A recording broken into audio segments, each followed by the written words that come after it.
हाँ जी बच्चों, मैं हूं अनिकेत श्रीवास्तव। आपका स्वागत है हमारे चैनल प्रगति कोचिंग क्लासेस में। बच्चों, मैं आपके सामने आज क्लास 10th मैथ का यानी कि बहुपद का एक्सरसाइज 2.1 लाया हूं। प्रश्नावली 2.1 को आज हम लोग पूरा सॉल्व करेंगे।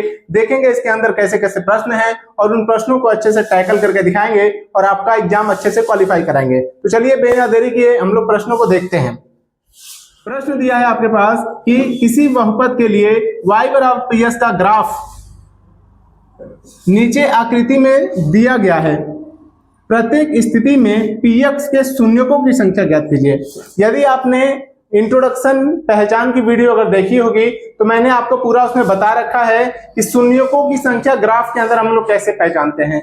तो ग्राफ के अंदर यहां भी मैं आपको समझा देता हूं कि ग्राफ के अंदर यदि शून्यकों की संख्या पहचाननी है तो ग्राफ के अंदर जो ग्राफ बना हुआ है वो ग्राफ जितनी बार x अक्ष को काटेगा उतना ही शून्यक बनेगा। तो यानी कि ये x अक्ष है, ये y अक्ष है। आप ये ऐसी वाली जो लाइन होती है x अक्ष होती है, ऐसी वाली लाइन क्या होती है, y अक्ष होती है। तो यहाँ देखिए ये वाली जो ग्राफ है, ये रेखा है, ये x अक्ष को नहीं काट रही है, सिर्फ और सिर्फ y अक्ष को काट रही है। यानी कि इसके शून्यकों की संख्या कितनी हो जाएगी, शून्य, कुछ भी नहीं होगी। ठीक है, यहाँ देखिए यहाँ पे ये जो ग्राफ है वो देखिए एक y अक्ष को यहाँ पे काटा है, लेकिन x अक्ष को भी तो एक बार काटा है, तो y अक्ष को हम नहीं गिनते हैं, सिर्फ x अक्ष को जितनी बार काटेगा वही शून्यक होगा। तो इसके शून्यकों की संख्या 1 हो गई।